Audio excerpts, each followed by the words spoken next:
नमस्कार, VIP news में आपका बहुत बहुत स्वागत है। मैं हूं शीरिन सिद्दीकी। बढ़ते हैं खबरों की ओर। मुख्यमंत्री भूपेश बघेल ने आज अविभाजित मध्य प्रदेश के प्रथम मुख्यमंत्री पंडित रविशंकर शुक्ल की जयंती पर उन्हें नमन किया। मुख्यमंत्री ने शुक्ल जी के योगदान को याद करते हुए कहा कि भारतीय स्वतंत्रता संग्राम के राष्ट्रीय आंदोलन में उन्होंने शीर्ष भूमिका निभाई। इस दौरान उन्होंने छत्तीसगढ़ में जन जागरूकता के साथ साथ पत्रकारिता और वकालत के माध्यम से आम लोगों की सेवा भी की। आजादी के बाद पंडित शुक्ल ने मुख्यमंत्री के रूप में उल्लेखनीय सेवाएं देते हुए विकास की नई जमीन तैयार की। मुख्यमंत्री ने कहा कि पुरोधा के रूप में दी गई उनकी सीख हमेशा हमारे आगे बढ़ने का रास्ता प्रशस्त करेगी। छत्तीसगढ़ के उपभोक्ताओं को बिजली का झटका लगा है। दरअसल छत्तीसगढ़ में बिजली की दरों में बढ़ोतरी की गई है। इस वित्तीय वर्ष में बिजली की दर 48 पैसे बढ़ा दी गई है। सरकार ने 6% की बढ़त तय की है, जहां उपभोक्ताओं को 100 यूनिट पर 40 रुपए का अतिरिक्त भार वहन करना पड़ेगा। ये 3 साल तक के तो कोई वृद्धि हुई नहीं, क्योंकि अब अगर हम इस बार में नहीं बढ़ाते तो लगातार कभी फ्यूचर में एक साथ ही बढ़ाना पड़ता। तो उसको ध्यान में रखते हुए मध्यम मार्ग लिया गया है, ताकि जनता पे भी लोड ना पड़े और हमारी जो कंपनियां जो लागत लगाई हैं उसका भी संवहन वो लोग कर पाए। तो लगभग 6% की वृद्धि हुई है ऑल कैटेगरीज में। उसको औसत आप मान सकते हैं 37 पैसे के करीब पड़ता है, ये वृद्धि हमने करी है। स्कूल शिक्षा मंत्री डॉक्टर प्रेमसाय सिंह टेकाम सोमवार को राजधानी रायपुर के एक शासकीय इंग्लिश मीडियम स्कूल में प्रवेश उत्सव कार्यक्रम में शामिल हुए, जहां उन्होंने स्कूल में ऑफलाइन कक्षाएं शुरू होने पर डिजिटल बोर्ड के माध्यम से बच्चों को बधाइयां दी। उन्होंने कहा कि कोरोना संक्रमण के कारण 16 माह के बाद स्कूल खुले हैं। बच्चों में उत्साह और उमंग साफ दिख रहा था। उन्होंने बच्चों से पढ़ाई में मन लगा लें और कोरोना प्रोटोकॉल का पालन करने की बात कही है। आज से स्कूल खुल रहे हैं और कोविड-19 के गाइडलाइन का पूरा पालन करते हुए जो हम लोगों ने जो निर्देश दिया है उसका पालन करते हुए स्कूल का संचालन करेंगे। 10वीं और 12वीं की स्कूल का संचालन 50% की उपस्थिति और पेरेंट्स की सहमति के आधार पर संचालन होगा और सभी मास्क लगा के आएंगे। जिन बच्चों में ऐसा लक्षण दिखते हैं तो घर पर रहें, टीचर को भी लक्षण दिखते हैं तो घर पर रहें। लेकिन ये स्कूल का संचालन 16 महीने बाद ये संचालन हो रहा है, तो मैं भी कहा कि आज उसके पहले दिन है तो देख के आए कहाँ कितने उसमें हुई। सभी स्कूलों की सफाई, उसमें उसका सैनिटाइजेशन पूरा किया गया ताकि किसी प्रकार से बच्चे संक्रमित न हो। और जिन एरिया में वो चाहे वार्ड हो चाहे गांव की किसी गांव हो, वहाँ पर संक्रमण दर 1% से अगर कम है तो वहाँ की जनप्रतिनिधियों की सहमति से, वहाँ के पालकों की सहमति से प्राइमरी स्कूल और मिडिल के 8वीं की क्लास संचालित करने के निर्देश दिए। छत्तीसगढ़ में न्यूज चैनल वीआईपी का बिगुल बज चुका है। बीते दिन राजधानी रायपुर में सड्डू स्थित जनमंच कार्यालय में वीआईपी न्यूज छत्तीसगढ़ चैनल का विधिवत शुभारंभ किया गया। इस अवसर पर छत्तीसगढ़ के state channel head Subhash Mishra, Praveen Singh और पंकज शर्मा के द्वारा न्यूज बुलेटिन की शुरुआत की गई। इस दौरान जनमंच के कार्यालय में सभी सहयोगियों का परिचय भी करवाया गया। आज की जनधारा के प्रधान संपादक और वीआईपी न्यूज छत्तीसगढ़ के स्टेट हेड सुभाष मिश्र ने कहा कि हमको निर्भीक, निष्पक्ष और सटीक खबर जनता तक पहुंचानी है। साथ ही सुभाष मिश्र ने वीआईपी न्यूज की पहचान अन्य चैनलों से अलग करने का टिप्स भी दिया। और जो हमारी टीम है, मैं उनसे सिर्फ एक ही बात कहने के लिए आज हम लोग यहाँ इकट्ठे हुए थे कि जितने हमारी टीम के लोग हैं वो अपने जितनी उनकी समझ है, जो उनकी जानकारी है, उसका वो और पढ़ें। सबसे पहले हमने देखा बहुत सारे लोग जल्दी में मीडिया हाउस आए थे और उनको समझ नहीं थी मीडिया की, तो बहुत तेजी से आए और तेजी से कहीं चले गए। हमको बहुत जल्दी नहीं है, हम लोग चीजों को समझ रहे हैं। पर हम फिर कह रहे हैं कि हमारा कंटेंट जो है और हमारी खबरें यदि लोगों से अलग नहीं होगी तो लोग खबरों को अब डिलीट करना शुरू कर रहे हैं। अगर आप अपनी खबर के साथ न्याय करेंगे और थोड़ा पढ़ेंगे लिखेंगे तो निश्चित रूप से दूसरों से अलग खबर देंगे। हम किसी राजनीतिक पार्टी का ये चैनल नहीं है, एक स्वतंत्र निष्पक्ष चैनल है। कार्यक्रम में मौजूद विविध भारती के पूर्व सीनियर अनाउंसर कमल शर्मा ने वीआईपी न्यूज छत्तीसगढ़ की टीम को शुभकामनाएं दी और कहा कि आज ऐसे ही चैनल की जरूरत है जो जरूरतमंदों और बेसहारा लोगों की आवाज बने। वीआईपी न्यूज से कुछ ऐसी ही अपेक्षाएं हैं। यूँ तो समाचारों की अगर हम बात करें, बहुत सारे न्यूज़ चैनल हैं, उंगलियों पर गिनना मुश्किल है, लेकिन ये ज़रूर है कि वीआईपी न्यूज़ चैनल इस पूरी भीड़ में आपको अलग नज़र आएगा। अगर आप निर्भीकता की बात करें, न्याय के पक्षधरता की बात करें और जनता के पक्ष की बात करें, उसको रखने की बात हो, तो बिना किसी दबाव के पूरे स्वतंत्र तरीके से निष्पक्ष होकर के, निर्भीक होकर के जो जनता की बात को सरकार तक पहुंचाएगा, सरकार की बात को जनता तक पहुंचाएगा और सही सही खबर आप तक पहुंचाएगा, वो चैनल साबित होगा वीआईपी न्यूज़। रवि भवन राजधानी का पहला शॉपिंग कॉम्प्लेक्स हो गया, जहां के सभी दुकानदारों को कोरोना की वैक्सीन लग चुकी है। यही नहीं, उनके स्टाफ और 70 दफ्तरों को मिलाकर सभी 1800 लोगों को भी टीका लग चुका है। इस कॉम्प्लेक्स के अन्य दफ्तरों और बैंकों में भी कार्यरत स्टाफ का 100% वैक्सीनेशन हो गया है। रवि भवन छत्तीसगढ़ का सबसे बड़ा मोबाइल बाजार है। यहाँ रायपुर के अलावा राज्य के सभी जिलों में मोबाइल और उसके एक्सेसरीज की सप्लाई की जाती है। इस बाजार में 325 से ज्यादा दुकानें हैं, 70 से ज्यादा कार्यालय और करीब 3 बैंक हैं। इन सभी संस्थानों में 1800 से ज्यादा संचालक और स्टाफ के लोग हर दिन आते जाते हैं। इन सभी को टीका लग गया है। हमारे सभी भी जितने भी यहाँ पे स्टाफ हैं हमारी शॉप में, चाहे हम खुद ओनर लेवल के 3 लोग हैं, वो सभी वैक्सीनेट हैं। हम ये श्योर करते हैं कि हमारे यहाँ जो भी कोई भी एंटर कर रहा है, चाहे वो कस्टमर हो, चाहे वो कुछ भी शॉप से रिलेटेड कुछ भी कोई भी हो, दूसरा व्यापारी हो या कोई भी हो, तो हम उससे ये जान लेते हैं पहले कि उन्होंने वैक्सीनेट है कि नहीं, प्लस उन्होंने मास्क लगाया है कि नहीं, प्लस उन्होंने प्रॉपर सैनिटाइज किया है कि नहीं। हमारे यहाँ सभी स्टाफ को लग चुका है, हमको भी लग चुका है और हम पूरा ध्यान रखते हैं। सभी कस्टमर्स को मास्क बोलते हैं लगा के आइए।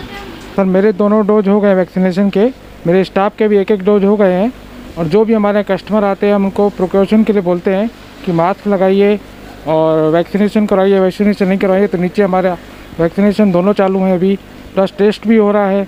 किसी को कोई खांसी वासी होती है तो वो भी बोलते हैं टेस्ट करवा लीजिए। दरअसल इस कॉम्प्लेक्स को 100% वैक्सीनेट करने के लिए छत्तीसगढ़ चैम्बर की ओर से शिविर लगवाया गया था। हमारे स्वास्थ्य विभाग जिस तरीके से नगर निगम, हमारी सामाजिक संस्थाएं, धार्मिक संस्थाएं, उसी में एक संस्थाएं और जुड़ गई, व्यापारिक संस्था भी अच्छा बढ़ चढ़ कर हिस्सा ले रही है और इसी के चलते उन्होंने एक नई शुरुआत करी है कि दुकानों में उन्होंने स्टिकर लगा रहे हैं। जो वैक्सीनेशन पूरे अंदर में जो काम करते हैं उनके लिए उन्होंने एक स्टिकर बनाया। अच्छी शुरुआत मानी जा रही है। रवि भवन के दुकानदारों का कहना है कि हम व्यापारी कोरोना की अगर तीसरी लहर आती है तो उसके लिए पूरी तरह से सुरक्षा बरत रहे हैं। हमने खुद और अपने स्टाफ के लोगों को वैक्सीनेट कर लिया है।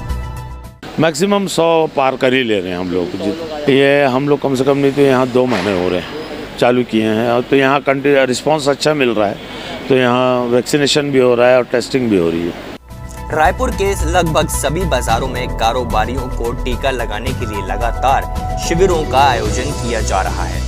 रवि भवन के साथ ही अब पंडरी, गोल बाजार, मालवीय रोड समेत सभी कमर्शियल कॉम्प्लेक्सों में यह अभियान जारी किया जाएगा। कैमरामैन मनीष मिश्रा के साथ नवरत्न पाराशर की रिपोर्ट, वीआईपी न्यूज रायपुर। राजधानी में दिन दहाड़े एक पेट्रोल पंप कर्मचारी से लूट की वारदात हो गई। 2 बाइक सवार लुटेरे पहले पेट्रोल डालने के इरादे से पेट्रोल पंप पर पहुंचे और फिर अपनी बात में उलझाकर कर्मचारी की जेब से 39,000 रुपए निकालकर फरार हो गए। लूट की पूरी घटना मोआ अंडरब्रिज स्थित साईं पेट्रोल पंप की है। वहीं ये दूसरी घटना सीसीटीवी कैमरे में कैद हो गई। फिलहाल पुलिस केस दर्ज कर दोनों लुटेरों की तलाश में जुट गई है। थाना पंडरी अंतर्गत ओवरब्रिज के नीचे एक साई पेट्रोल पंप है, वहाँ पर एक वारदात हुई है जिसमें 2 लड़के मोटरसाइकिल से आते हैं और जो पेट्रोल डालता है जो लड़का जिसका नाम है नवाज खान, उसको बातों में उलझाते हैं। जैसे ही वो पलटता है उसके जेब में रखे हुए 30,000 रुपये को उन्होंने निकाल लिया है। इसमें मुकदमा दर्ज किया जा रहा है और इसमें भी टीम गठित करके कार्रवाई की जा रही है। खबरों का सिलसिला लगातार जारी रहेगा। वापस आते हैं एक छोटे से ब्रेक के बाद।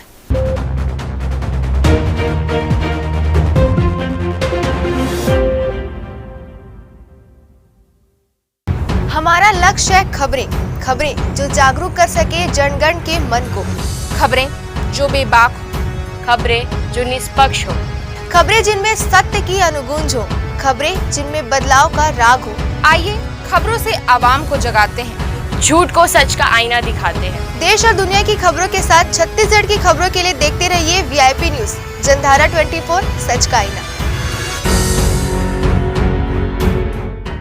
मुझे बड़ी प्रसन्नता है ये जान के कि VIP न्यूज़ के नाम से एक नया चैनल छत्तीसगढ़ में लॉन्च हो रहा है और उसमें छत्तीसगढ़ के हितों का, छत्तीसगढ़ के संस्कृति का, छत्तीसगढ़ के संरक्षण का, छत्तीसगढ़ के विकास का और छत्तीसगढ़ के उन्नति का, इन्हीं बातों पर ये आधारित होगा। मैं इसके लिए आप सबको बधाई देता हूं और अपेक्षा करूंगा कि बहुत जल्द ही आप छत्तीसगढ़ियों के दिल को जीत पाएंगे।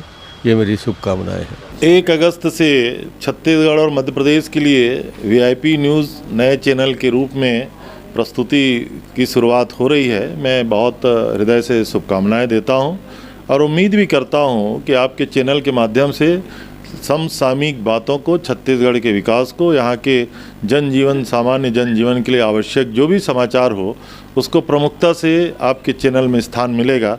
मेरी बहुत शुभकामनाएं, बहुत बधाई। ये चैनल हमारे छत्तीसगढ़ के न केवल समस्याओं को ध्यानाकर्षित कराएंगे बल्कि उस समाधान के लिए सार्थक पहल भी।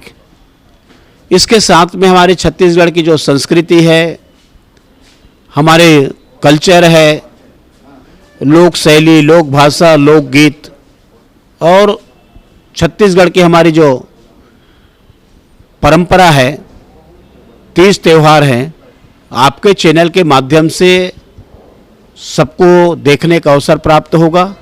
सबसे पहले मैं VIP न्यूज़ और पूरे VIP न्यूज़ परिवार को बधाई देना चाहता हूँ, शुभकामनाएं देना चाहता हूँ।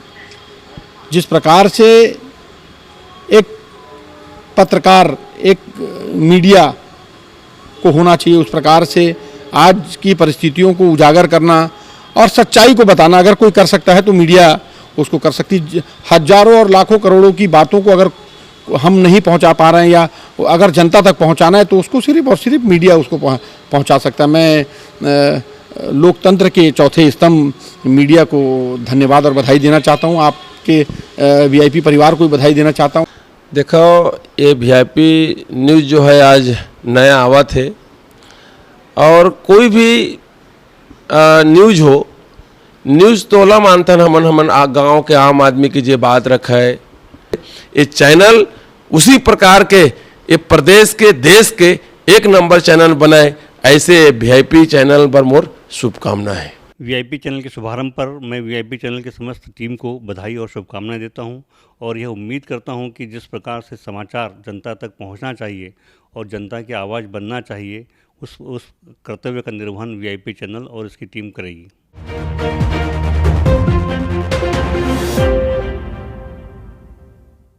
ब्रेक के बाद एक बार फिर आपका स्वागत है। बढ़ते हैं अगली खबर की ओर।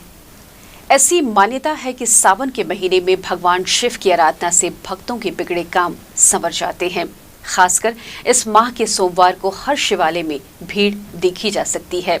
आज हम रायपुर के एक ऐसे शिव मंदिर के बारे में आपको बताने जा रहे हैं जिसे लेकर ये दावा किया जाता है कि यहाँ शिवलिंग रूप में विराजमान प्रतिमा स्वयंभू है। राजधानी रायपुर का ऐतिहासिक बुढ़ेश्वर महादेव मंदिर सैकड़ों साल पुराना है। ये मंदिर आदिवासियों की आराध्य बूढ़ा देव के नाम पर बने बूढ़ा तालाब के निकट होने के कारण बुढ़ेश्वर महादेव के नाम से प्रसिद्ध है।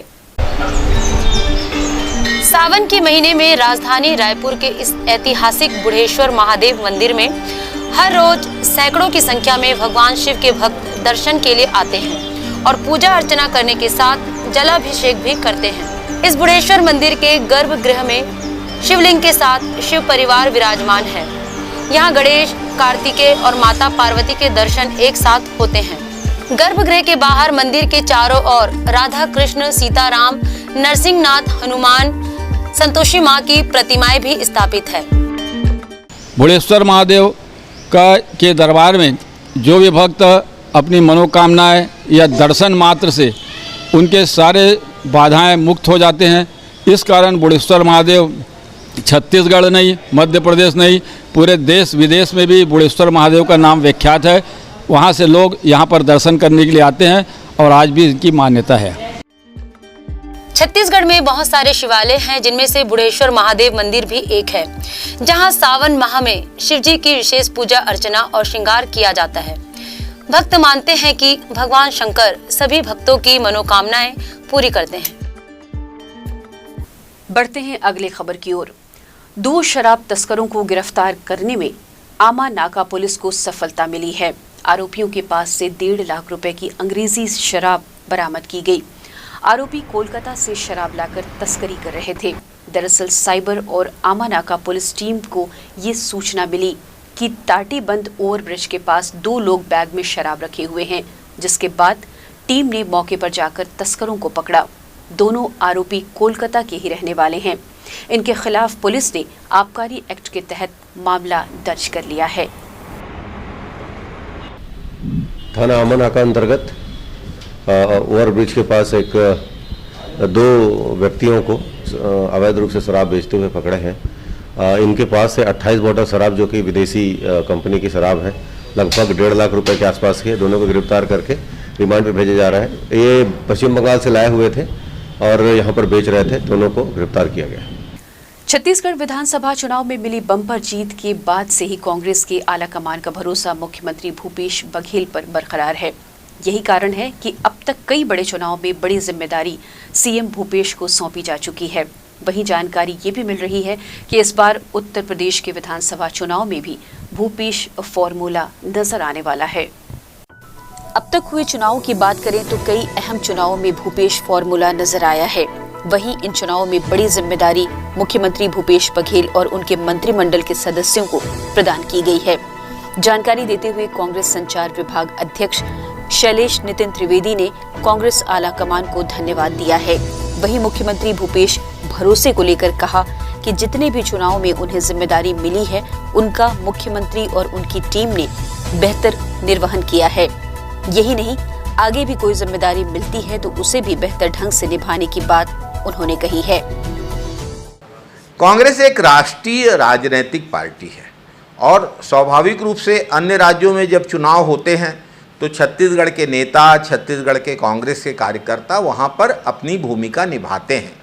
उत्तर प्रदेश में इस बार विशेष परिस्थितियां सामने हैं। योगी आदित्यनाथ की सरकार के प्रति गहरी नाराजगी उत्तर प्रदेश के लोगों में है और दूसरी ओर सपा, बसपा जैसे दल हैं और कांग्रेस इस पूरे परिदृश्य में एक अच्छा विकल्प, एक साफ सुथरा विकल्प, एक ऐसी पार्टी के रूप में सामने आ रही है जो विकास को एजेंडा बनाकर चुनाव लड़ने जा रही है। इसमें छत्तीसगढ़ के लोगों को जो भूमिका दी जाएगी हम निभाने के लिए तत्पर हैं। मुझे पूरा विश्वास है कि उत्तर प्रदेश की परिस्थितियों को देखकर इस बार उत्तर प्रदेश के मतदाता कांग्रेस का चयन करेंगे और कांग्रेस को उत्तर प्रदेश चुनावों में बड़ी सफलता प्राप्त होगी। कांग्रेस उत्तर प्रदेश में सरकार बनाएगी। प्रियंका गांधी जी लगातार उत्तर प्रदेश का दौरा कर रही हैं और उत्तर प्रदेश में जनहित से जुड़े मुद्दों को उन्होंने उठाया है। जानकारी के मुताबिक यूपी के चुनाव को लेकर गोपनीय स्थान पर एक्सरसाइज भी शुरू की जा चुकी है। वहीं रणनीतियों को बूथ प्रबंधन समेत तमाम राजनीतिक टिप्स देने की बात कही गई है। हम आपको ये भी बता दें कि साल भर पहले ही पदाधिकारियों का प्रशिक्षण पूरा हुआ है। वहीं यूपी कांग्रेस के करीब 100 पदाधिकारियों और कार्यकर्ताओं को ट्रेनर बनने की जवाबदारी आलाकमान ने छत्तीसगढ़ को सौंपी है।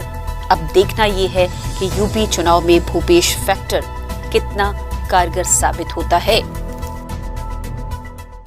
उत्तर प्रदेश के विधानसभा चुनाव को अब कुछ ही दिन शेष हैं और इसे लेकर कांग्रेस के नेता ने भी कमर कस लिए हैं। कांग्रेस की बात करें तो कांग्रेस ने भी तमाम तरह के राजनीतिक पैतरे अपनाने अब शुरू कर दिए हैं। जी हां, छत्तीसगढ़ का फैक्टर इस बार भी विधानसभा चुनाव में देखने को मिल सकता है। जी हाँ, छत्तीसगढ़ की बात करें तो पिछले विधानसभा चुनाव में छत्तीसगढ़ में जो ऐतिहासिक जीत कांग्रेस ने दर्ज की थी, 90 सीटों में से 68 सीटों पर कांग्रेस के विधायक जो हैं जीत कर आए थे, जिसके बाद से ही लगातार चाहे बात करें लोकसभा चुनावों की या फिर असम विधानसभा चुनाव, बंगाल विधानसभा चुनाव, जो जैसे बड़े बड़े चुनाव हुए उनमें भी भूपेश बघेल का फैक्टर साफ तौर पर देखने को मिला था और छत्तीसगढ़ की जो तमाम चीजें हैं वो वहां पर भी देखने को मिली थी। इस बार भी उत्तर प्रदेश के विधानसभा चुनाव में कुछ इसी तरह का माहौल नजर आ रहा है। जी हां, छत्तीसगढ़ के जो राजनीतिक ट्रेनर है वो उत्तर प्रदेश जाकर उत्तर प्रदेश के कांग्रेसी नेताओं को ट्रेनिंग देते हुए नजर आ रहा है। साथ ही साथ एक गुप्त रूप से पूरी तरह की मॉनिटरिंग भी की जा रही है और जो जानकारी मिल पाई है उसके मुताबिक खुद प्रियंका गांधी इस पूरे ही टीम की मॉनिटरिंग कर रही हैं। आने वाले समय में भूपेश का यह फैक्टर कितना कारगर साबित होता है और उत्तर प्रदेश के विधानसभा चुनाव में यह कितना लाभ जो है कांग्रेस पार्टी को पहुंचाता है, यह देखने वाली बात होगी। वीआईपी न्यूज़ के लिए अमीन कुरैशी के साथ अंकित मिश्रा की रिपोर्ट। कोरोना पूरी तरह से खत्म नहीं हुआ है। राजधानी रायपुर में डेंगू ने दस्तक देना शुरू कर दिया है। जानकारी के मुताबिक शहर के करीब 6 मोहल्लों में डेंगू के 40 मरीज मिले हैं। डेंगू का सबसे ज्यादा कहर नगर निगम जोन 7 के रामनगर इलाके में है। अब डेंगू के मरीज मिलने के बाद नगर निगम अमला सख्त हो गया है। जिन इलाकों में मरीज मिले हैं वहां एंटी लार्वा छिड़काव किया जा रहा है। मौके का जायजा लिया हमारे संवाददाता हेमंत शर्मा ने। कोरोना पूरी तरीके से खत्म हुआ नहीं कि राजधानी रायपुर में डेंगू ने अब अपना कहर बरपाना शुरू कर दिया है। मैं अभी रामनगर इलाके में हूं और यहां पर डेंगू के सबसे ज़्यादा मरीज मिले हैं और पूरी राजधानी की बात की जाए तो करीब 6 ऐसे मोहल्ले हैं जहां पर 40 मरीजों की पहचान की गई है। कुछ कर्मचारी हैं, उनसे भी बातचीत करेंगे। ये बताइए भैया, किनको ये क्या कर रहे हैं अभी आप? हमको निर्देश मिला है कि यहाँ एंटी लार्वा का छिड़काव करने के लिए, तो मतलब मरीज मिले हैं तो कोई नाम से छिड़काव कर रहे हैं हम लोग। पूरे गुड़ियारी इलाके में कितने मरीज होंगे लगभग? यहाँ तो गुड़ियारी 40 मतलब 40 के आसपास। मतलब यहाँ पर पूरी तरीके से कहर है डेंगू? हाँ, कहर है डेंगू का इधर। आप देख सकते हैं निगम के कर्मचारी यहाँ पर लगातार एंटी लार्वा का छिड़काव कर रहे हैं। इसके अलावा एक खबर ये भी है कि डेंगू को रोकने दुर्ग की तर्ज पर यहाँ पर प्रयास भी किया जाएगा। कैमरामैन मनीष मिश्रा के साथ हेमंत शर्मा, वीआईपी न्यूज रायपुर। राजधानी में एक बार फिर एक महिला को 2 युवकों ने अपने झांसे में लेकर ठगी की घटना को अंजाम दिया है। युवकों की ये करतूत सीसीटीवी कैमरे में कैद हो गई है। घटना के बाद कोतवाली पुलिस इस मामले की जांच कर रही है। रायपुर की जुबेदा बेगम अपने घर चूड़ी लाइन रायपुर से बाजार काम के लिए निकली थी। इसी दौरान अलका रेस्टोरेंट के सामने 2 युवक मिले। राह पूछने के नाम पर पहले वृद्ध महिला को अपने विश्वास में लिया, फिर उसे ठगी के जाल में फंसा लिया। महिला को अलग से गली में ले जाकर उसके सोने के चैन उतरवा लिए और महिला को कागज में पत्थर पकड़ाकर रफू चक्कर हो गए। थाना कोतवाली अंतर्गत चिकनी मंदिर के पास एक घटना हुई है जिसमें एक 72 साल की वृद्धा है जिसका नाम है जुबेदा बेगम। ये किसी काम से आई हुई थी। उसी दौरान 2 लड़के आए और उन्होंने बोला कि हम बहुत भूखे हैं, हमको कुछ पैसा होगा तो दे दीजिए। तो उसने 50 रुपये निकाल कर दिया। उसके बाद उनको बातों में उलझा रखा महिला को और उसके सोने की चैन को तुम अच्छा लग रहा है इसको दिखाओ, ऐसा करके उन्होंने निकाला और देखने के बहाने निकाला और फिर रुमाल में उसको बंद करके उसके हाथ में दे दिया, किंतु रुमाल के अंदर वो चैन नहीं था और इस प्रकार से इसमें धोखाधड़ी किया है उन्होंने। इसमें मुकदमा दर्ज किया गया है। सीसीटीवी फुटेज खंगाले जा रहे हैं और टीम गठित करके कार्रवाई जारी है। युवकों ने 1 तोला सोने की चैन लगभग 35,000 रुपए की ठगी की है। दोनों युवक की उम्र लगभग 25 वर्ष के आसपास बताई जा रही है। कोतवाली पुलिस सीसीटीवी फुटेज के आधार पर ठग की तलाश कर रही है। वहीं पुलिस को अनुमान है कि यह गैंग तमिलनाडु का हो सकता है, क्योंकि इसी पैटर्न पर इस गैंग के लोग पहले भी राजधानी में वारदात को अंजाम दे चुके हैं। हाँ, इससे पहले भी एक घटना हुई थी जिसमें आरोपियों को पकड़े थे हमने और इसमें भी ऐसा लग रहा है कि उन्हीं से रिलेटेड कोई गिरोह का सदस्य हो सकता है। तो सभी तथ्यों पर जांच चल रही है, उसके बाद ही बताया जा सकेगा कि किस प्रकार से कौन लोग इसमें शामिल हैं। राजधानी रायपुर में एक बार फिर तमिल गैंग सक्रिय हो गया है। कोतवाली इलाके में रहने वाली एक वृद्ध महिला को इन्होंने अपना शिकार बनाया है। दरअसल महिला गोल बाजार गई हुई थी और उसी दौरान दो युवक उसके पास पहुंचे और झांसे में लेकर सोने का चैन लेकर फरार हो गए। सीसीटीवी में पूरा मामला कैद हुआ है। पुलिस दोनों आरोपियों की तलाश में जुट गई है। कैमरामैन मनीष मिश्रा के साथ हेमंत शर्मा, वीआईपी न्यूज़, रायपुर। राजधानी में चाकूबाजी की घटनाएं रुकने का नाम ही नहीं ले रही हैं। खमतराई के गंगानगर में हत्या करने की नीयत से एक युवक पर चाकू से वार किया गया। इस हमले में युवक घायल हो गया, जिसके बाद उसे अस्पताल में भर्ती कराया गया है। फिलहाल पुलिस ने मामले में हत्या के प्रयास का केस दर्ज कर आरोपी को गिरफ्तार कर लिया। जानकारी के मुताबिक अर्जुन ध्रुव नाम का युवक अपने कुछ दोस्तों के साथ गंगानगर स्थित शिव मंदिर के पास बैठा था। इसी दौरान वहां पर तरुण मणिकपुरी आया और अर्जुन से बात की, लेकिन अर्जुन ने तरुण की बात पर ध्यान नहीं दिया, जिसके बाद तरुण नाराज होकर चला गया। इसके कुछ देर बाद तरुण वहां वापस आया और अर्जुन के गले पर चाकू से 2 बार वार कर फरार हो गया।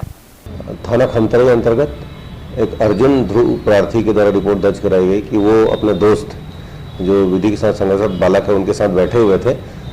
उसने मेरी बात को सुन नहीं रहे हो, मुझे नजरअंदाज कर रहे करके अपने घर के अंदर गया और वहां से धारदार हथियार निकालकर वार किया है, जिससे गले के पास चोट आई है, जिसमें 307 का मुकदमा दर्ज किया गया है और विधि के साथ संघर्षरत बालक को गिरफ्तार करके रिमांड में भेजा जा रहा है।